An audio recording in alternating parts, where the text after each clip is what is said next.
नमस्कार। Force is supreme law partners के इस नए एपिसोड में एक और महत्वपूर्ण विषय लेकर मैं पुनः आपके साथ हाजिर हूँ।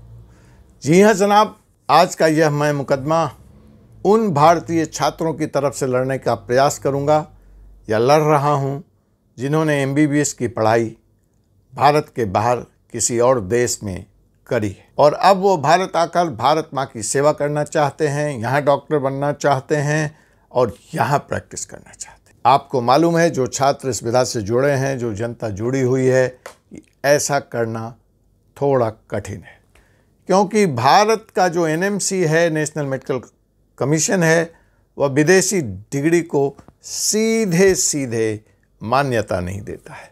आपके लिए कुछ विशेष प्रावधान हैं, उन विशेष प्रावधानों पर आपको खड़ा उतरना पड़ता है और तब कहीं जाकर के भारत आपको बतौर medical practitioner MBBS doctor practice करने का रेगुलर लाइसेंस प्रदान करता है। तो जनाब, इस बारे में एक सवाल एक भारतीय छात्र ने, भारत से बाहर पढ़े हुए एक छात्र ने, जो मॉरिशस से MBBS करके आया है, न्यायालय के समक्ष लाया कि यह ज़्यादती है। साइंस है, हिंदुस्तान में पढ़ा जाए या विदेश में पढ़ा जाए। मेडिकल साइंस, ह्यूमन बॉडी, सारी प्रक्रिया क्रिया सब एक है, तो यह स्पेशल कंडीशन विदेश से MBBS करके लौटे भारतीय छात्रों पर क्यों?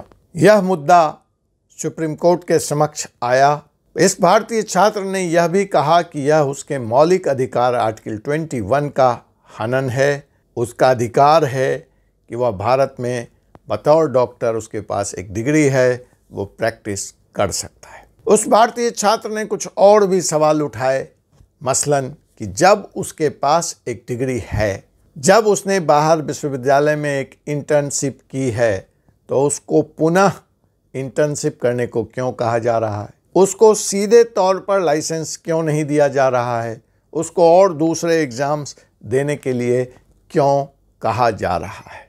क्या यह उसके साथ डिस्क्रिमिनेशन नहीं है, ज़्यादती नहीं है, उसके मौलिक अधिकारों का हनन नहीं है? इन सारे सवालों को लेकर वह भारतीय छात्र मद्रास उच्च न्यायालय पहुंचा। मद्रास उच्च न्यायालय ने कॉस्ट लगाकर उसको इस बात की सज़ा देकर उसके इस पिटीशन को, उसके इस आवेदन को खारिज कर दिया। अब आप भी जानना चाहेंगे, यहाँ पे समझना चाहेंगे कि आखिर जब उसके पास पढ़ाई है, उसके पास डिग्री है, उसका अनुभव है और भारत को अच्छे डॉक्टरों की ज़रूरत है, यहाँ स्वास्थ्य सेवाएं चरमराई हुई हैं, हमारा जो इंफ्रास्ट्रक्चर है उसमें हमारी जितनी आवश्यकता है डॉक्टरों की, हम पैदा नहीं कर पा रहे, तो ये जो हमें रेडीमेड डॉक्टर्स मिल रहे हैं जो बाहर से पढ़ाई करके आए हैं, हम आखिर इनको प्रैक्टिस करने क्यों नहीं देते? हम इनके राह में रोड़ा क्यों बनते हैं? हम अवरोध क्यों लगाते हैं? तो आप जानना चाहते हैं कि इस बारे में NMC का क्या कहना है, उसके क्या तर्क हैं, सुप्रीम कोर्ट की क्या सोच है? तो आप बने रहिए इस एपिसोड में। Force is supreme law partners के इन सारे मुद्दों पर मैं चर्चा करूंगा, लेकिन चर्चा प्रारंभ हो उसके पहले चैनल को सब्सक्राइब करना आप बिल्कुल न भूलें। सब्सक्राइब करें, शेयर करें और बेल आइकन बटन को दबाकर ताज़ा तरीन खबरें प्राप्त करने का पुरजोर इंतज़ाम भी करें। तो आइए, मैं यह मानता हूँ आपने ये तीनों या चारों काम कर लिया होगा।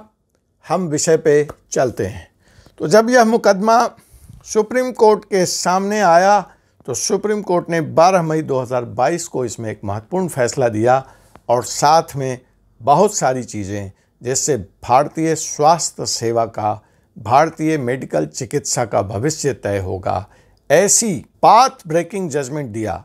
सुप्रीम कोर्ट ने यह भी कहा कि वह अगर चाहता तो इस SLP को सीधे तौर पर खारिज कर सकता था, लेकिन नहीं, उसने समय लेकर विषय की गंभीरता का अध्ययन किया, इसको समझने की कोशिश की और भविष्य में किसी और रूप में, किसी और फॉर्म में, किसी और शेप में ऐसे मुकदमे कोर्ट के सामने ना आए, इसकी मुकम्मल व्यवस्था की और पर्याप्त तर्क देकर एक एक पॉइंट को क्लैरिफाई किया, बिंदुवार फैसला दिया।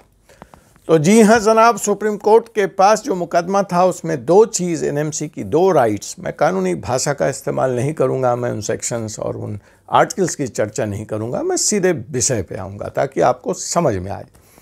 दो एक्ट, दो पावर एनएमसी के चैलेंज थे। हम लोग इसको शॉर्ट में लाइसेंसिटेट एक्ट बोलते हैं। हम इसको बोलते हैं foreign medical graduate license regulation 2021। मतलब जो आदमी बाहर से एमबीबीएस करके आया है उसको लाइसेंस देने की क्या प्रक्रिया होगी, यह गाइडेड है, रेगुलेटेड है foreign medical graduate license state regulation 2021 के द्वारा। तो यह चैलेंज था इस पिटीशन में। और जो दूसरा चैलेंज था वह नेशनल मेडिकल कमीशन का वह पावर, वह शक्ति, compulsory rotating medical internship regulation 2021, ये चैलेंज था। Compulsory rotating medical internship regulation क्या कहता है कि आप अगर भारत आए हैं तो आपको पहले लाइसेंस दिया जाए, इसके पहले 12 महीने की इंटर्नशिप आपको करनी पड़ेगी। यहाँ पे जो आवेदक था उसका कहना था यह समय की बर्बादी है, जब वह विदेश से डिग्री लेके आ चुका है तो उसको दोबारा इंटर्नशिप करने की क्या ज़रूरत है। यह समय की बर्बादी है, उसके राइट का हनन है, उसके राइट ऑफ फ्रीडम जो है आर्टिकल 21 उसका हनन है। तो सुप्रीम कोर्ट ने इस बारे में आगे भविष्य में कोई समस्या पैदा ना हो स्पष्ट फैसला दिया। और सबसे पहली बात जो इस फैसले में सुप्रीम कोर्ट ने कहा वह यह था कि NMC national medical council is fully authorized, is all powerful to devise and decide the framework that how to regulate the foreign medical graduate practice in India। उसके पावर को भी चुनौती दी गई थी कि उसको इस तरह का कोई हक नहीं है, कोई अधिकार नहीं है। तो सुप्रीम कोर्ट ने यह बात स्पष्ट कर दी कि this is within the power of NMC to come out with the necessary framework to regulate the foreign educated MBBS students, their practice and their recognition of degree। Supreme court के सामने जो यह तर्क आया था कि भारत को डॉक्टरों की ज़रूरत है, हमारी स्वास्थ्य सेवाएं चरमराई हुई हैं, उस पर कमेंट करते हुए सुप्रीम कोर्ट ने फिर एक बहुत ही महत्वपूर्ण बात कही। Let me quote. Supreme court ने कहा कि it is true that the country needs more doctors but it needs really qualified doctors and not person trained by institution abroad to test their skill only in their motherland। Supreme court ने कहा कि भारत को योग्य डॉक्टरों की ज़रूरत है, भारत को डॉक्टरों की ज़रूरत है, लेकिन कदापि ऐसे डॉक्टरों की ज़रूरत नहीं है जो पढ़े तो बाहर हैं लेकिन अपने स्किल की, अपनी दक्षता की परीक्षा भारत की भूमि पर करना चाहते हैं। भारतीयों का जान माल प्राण इतना भी सस्ता नहीं। ये सुप्रीम कोर्ट की दूसरी महत्वपूर्ण टिप्पणी थी इस फैसले पर। और यह जो फैसला आया है, यह जो टिप्पणी आई है वो justice Hemant Gupta and justice भी रामा सुब्रमण्यम की अदालत से आया है। उन्होंने इस फैसले पर आगे भी यह कहा कि जो कंडीशन है, जो स्पेशल कंडीशंस हैं MBBS स्टूडेंट के लिए जो भारत से शिक्षा लेकर के आए हैं, लाइसेंस स्टेट का या CRMI compulsory rotation of medical internship regulation का, वो किसी भी तरह से उनके ऊपर बर्डन नहीं है, किसी भी तरह से उनके अधिकार का हनन नहीं है। और जो भी लोग भारत के बाहर मेडिकल की शिक्षा प्राप्त कर रहे हैं, अगर वो भारत में प्रैक्टिस करना चाहते हैं, भारत में लाइसेंस लेना चाहते हैं, तो उन्हें इन दोनों ही कानून का पालन करना पड़ेगा। तो यहाँ पे एक सवाल उठता है कि अगर आप भारतीय छात्र हैं और आप बाहर के देश में स्टडी करके आना चाहते हैं और यहाँ डॉक्टर की प्रैक्टिस करना चाहते हैं, तो इस फैसले के बाद आप किन किन बातों का ध्यान रखेंगे, यह जानना आपके लिए बहुत महत्वपूर्ण है। तो जी हाँ जनाब, इसमें सबसे पहली बात जिसका आपको ध्यान रखना है, जो कि सुप्रीम कोर्ट ने स्पष्ट कर दिया कि ऐसी कोई भी MBBS की पढ़ाई जिसका ड्यूरेशन 54 मंथ से लेस है, वो भारत में उसको मान्यता नहीं दी जाएगी। सुप्रीम कोर्ट ने कहा they do not need shortcut doctors. जो सिस्टम को बाईपास करके बहुत जल्दी में डॉक्टर बनने की होड़ में लगे हैं, ऐसे डॉक्टर की डिग्री को भारत रिकॉग्नाइज नहीं करेगा। तो आप अगर विदेश के किसी भी संस्थान में एडमिशन ले रहे हैं तो सावधान सावधान, आप यह जरूर चेक कर लें कि आपके एमबीबीएस का ड्यूरेशन 54 मंथ्स है, तभी आप हिंदुस्तान में वापस लौट करके परमानेंट रजिस्ट्रेशन के लिए एलिजिबल बनेंगे, पात्र बनेंगे। दूसरी बात जो सुप्रीम कोर्ट ने अपने फैसले में स्पष्ट की वह यह थी कि आप जो भी पढ़ाई करें, जहां भी करें, दुनिया के जिस कोने में करें, आप यह इंश्योर कर लें कि आपके इंटर्नशिप उसी देश में, उसी की सरजमीन पे कम से कम 12 महीने का हो। ऐसी कोई भी डिग्री भारत में मान्यता नहीं दी जाएगी जहां 12 महीने से कम आपने उसी यूनिवर्सिटी की धरती पर, उसी देश की धरती पर आपने इंटर्नशिप नहीं किया होगा। भारत आपको आपकी पढ़ाई का एग्जामिनेशन सेंटर यहाँ नहीं बन सकता। आपको यहाँ भारतीयों के जान माल के साथ खेलने की इजाज़त नहीं दी जाएगी। सुप्रीम कोर्ट ने एक बड़ी महत्वपूर्ण टिप्पणी की कि वो कैसे विश्वविद्यालय हैं जो मास्टर शेफ तो बनते हैं लेकिन अपना बनाया हुआ खाना खुद नहीं खाना चाहते और दूसरों को खिलाना चाहते हैं।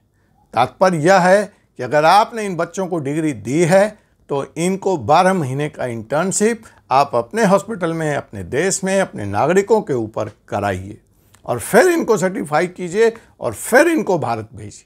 फिर यहाँ इनको पुनः एक इंटर्नशिप करना पड़ेगा।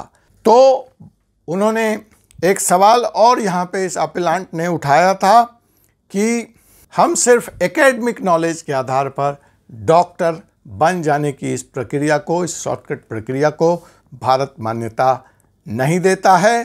तो इसलिए जो भी छात्र हैं वह प्रैक्टिकल नॉलेज लेकर बाहर के विश्वविद्यालयों से आएं।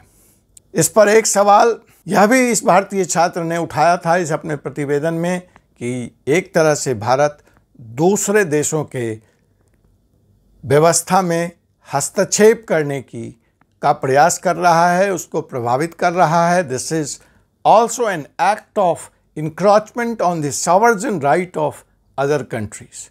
सुप्रीम कोर्ट ने इस विषय पे भी अपनी टिप्पणी दी और कहा हमारा कोई अभिप्राय नहीं है कि हम किसी देश की संप्रभुता पे, उसके सॉवरेनिटी पे कोई इंक्रोच करें। वह देश स्वतंत्र है, वो 32 महीने में, 34 महीने में, 54 महीने में, 60 महीने में जैसे चाहे वैसे अपने मेडिकल की पढ़ाई को जारी रखे, भारतीय छात्रों को वहाँ एडमिशन दे, बिना इंटर्नशिप के डिग्री दे।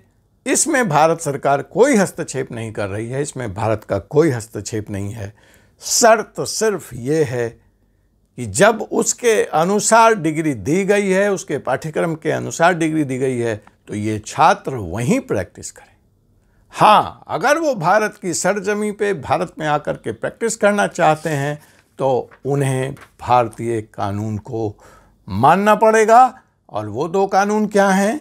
54 महीने का कोर्स, 12 महीने के internship, CRMI regulation means internship, ये आपको करना पड़ेगा। और भारत किसी भी तरह के जो एक पागलपन है, जो एक मैड रस है to become a medical professional in खीन प्राकीन, ऐसी प्रक्रिया का समर्थक नहीं है, उसको समर्थन नहीं कर सकता है। यस, हमारे देश में डॉक्टरों की ज़रूरत है, डॉक्टरों का हम स्वागत करने को तैयार हैं, but quality doctor, not doctors through shortcut method. तो अगर आप भारतीय छात्र हैं और विदेश से MBBS करने का सपना देख रहे हैं, जाना चाहते हैं, तो इन बातों का आप ध्यान रखें। ऐसे विश्वविद्यालय में जाएं जहां जो भारतीय मानक के अनुरूप हों, ताकि आप भारत में आकर प्रैक्टिस कर सकें। ताज़ा मिली जानकारी के अनुसार फिलीपींस में जो भारतीय छात्र MBBS कर रहे हैं उनका ड्यूरेशन 54 महीने से कम है, तो निश्चित तौर पर वो भारत में बतौर डॉक्टर प्रैक्टिस नहीं कर पाएंगे। दूसरे देशों का भी हाल आप चेक कर लें। जहाँ तक रहा सवाल यूक्रेन में फंसे या पेंडेमिक में फंसे भारतीय डॉक्टर्स का, तो आप मेरा दूसरा एपिसोड इसी चैनल पर मौजूद है, देखना ना भूलें। आपसे मुलाकात होगी एक ऐसे ही विषय के साथ अगले एपिसोड में। तब तक कानून के doctor Ajay Kumar Pandey, advocate supreme court को विदा दीजिए। आपसे पुनः मुलाकात होगी। शुभ रात्रि।